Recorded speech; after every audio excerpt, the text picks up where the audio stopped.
What's going on, everyone? Thanks for tuning into this emergency slice of OJ. I'm Johnny Maffey alongside Owen Shadrick. Thanks so much for those who tuned into episode 1. Yes, we still wish it was a tie, even though we're going to have a great slate of games this weekend. But John Lester retired. We're recording this the day he retired. And, it was about time, but I still am always going to wish he threw one more game in a Red Sox uniform.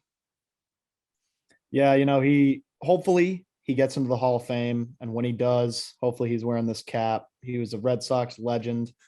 We loved him. We loved watching him pitch. And even when he went to the Cubs, he helped them do the impossible and win that 108-year long wait for the World Series. He helped them end it. So, all good things for Lester. And, we just wish him the best.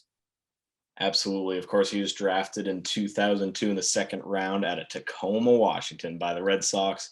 His rookie year was in 2006, but that was cut short in August of that season. He was diagnosed with a form of non-Hodgkin's lymphoma. Not even a year and a half later, though, he became that postseason hero we all know him by now, including a 5.2 scoreless inning start in the World Series against the Rockies. I mean, that's what we know him by now. He's a dog. He's a survivor. He's a big part of that World Series. And obviously 2013, he was unbelievable in that World Series, which when I think of Lester, I think of those years, but that's because I turned into the Red Sox a little late and baseball a little late. But, it's just, I loved watching him pitch, and he's going to be missed around the major leagues. All right, question. What's the biggest stage in baseball? The biggest stage in baseball, the World Series. All right, so those are the best of the best that year, right? The best competition is in the World Series. Yep. In 5 World Series starts, 35.2 innings pitched, 4-1, 1.77 ERA with a 34-8 strikeout to walk ratio. The 2013 World Series, the one where he put the city on his back after the Boston bombing and Poppy said F you and everything, he went 2-0, tossed 15.1 innings in those 2 starts against the St. Louis Cardinals. 15 Ks, just 1 walk, and just 1 earned run. I mean, the biggest stage. That's who belongs in the Hall of Fame in my mind. I agree. And I was watching ESPN today, and the PTI guys were discussing it, and I couldn't hear them, but I was watching, and I was like, I don't think there's a debate here. He did it on the biggest stage multiple times. He had a sub-3 ERA or a sub-4 ERA on both stints with the Cubs and the Red Sox. I don't know. In my mind, he's a Hall of Famer. So I understand the debate if you want to say a 3-4 career ERA. 3-5 career ERA is too high, but or 3-6, whatever it was. It was right around that mid-3 range. But when your playoff stats are that good, the argument against the Hall of Fame, it needs to be above that mid-3s ERA. You know what I mean? Like say it was Pablo Sandoval we're talking about, right? Panda did not do well enough in the regular season to make a case for himself with his postseason. Lester you know what I mean? did great in the regular season. There? Yeah, Lester did great in the regular season, stepped it up in the playoffs, and helped his team win as the ace multiple times. He's a Hall of Famer. Yep, and emphasize it again, another stat, 22 postseason starts, 26 appearances, 2.51 ERA in 154 playoff innings. That's, again, the best of the best, the biggest stage, the lights are the brightest. Not to cross over sports, but like Eli Manning's going to be a Hall of Famer, right? Like he did it when the lights are the brightest. And hey, I understand a lot of that argument. Funny stat that came up, his winning percentage in ERA on the Red Sox and Cubs, the exact same. Not that even matters for anything, but it's funny. He was just a gamer with the .636 winning percentage, 3.64 ERA on both the Sox and the Cubs. And he won 3 rings with both of them. And obviously, the most fun stat out there for baseball pitchers is no hitters. And he did that. And we know you want to talk about that. So I'll throw it to you on that one. Yeah, of course. Here it is.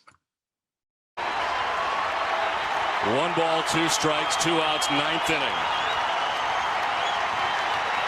Glasgow strikes out. John Lester's thrown a no-hitter at Fenway. He no-hits the Kansas City Royals.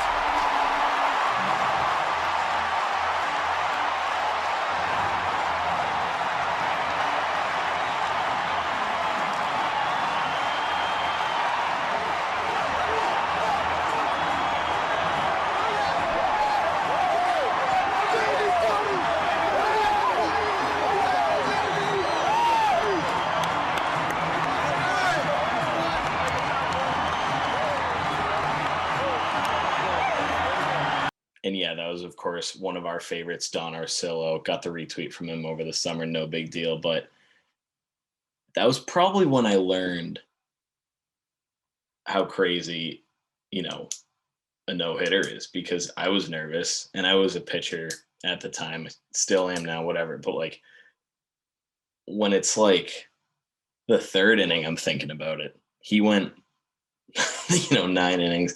He was young. It was just his 3rd year as a starter. And we look at it. We'll bring this up again. This hug with Tito, Terry Francona. I miss those Red Sox. I mean, I love these, but oh my gosh, those are what we grew up on.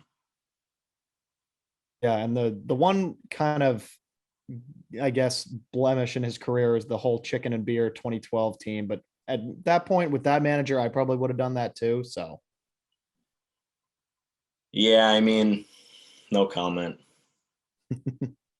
And speaking of beer, a little Miller Lite story from John Lester. Well, I don't know if you call $47,000 a little, but he bought, this is all reported from Alex Shapiro, NBC Sports Chicago, 4,838 Miller Lights for Cubs fans.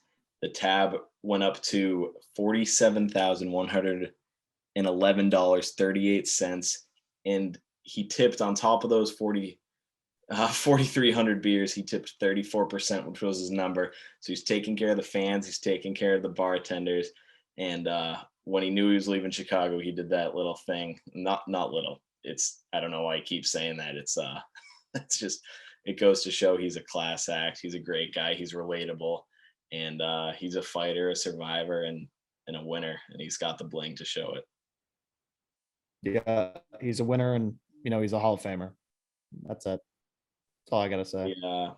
Yeah. Hopefully next stop Cooperstown on the crazy and amazing journey he's had. And I miss him. And I'll say it again. Still wish he did one more season, one more inning with Boston. We'll never see it, but hopefully we'll see him around. Hopefully he comes back to Boston sometime soon. Just an appearance. I just need something. Yeah, give me a little John Lester chugging Millers in the stands of Fenway. Oh, absolutely. Thanks a ton for watching this emergency slice of OJ, Johnny Maffey, Owen Shattuck. We'll see you guys on our next episode or emergency pod. And thanks so much. You can find us on Twitter at OJ in the Morning, Spotify, YouTube, SoundCloud, iTunes. We'll see you next time.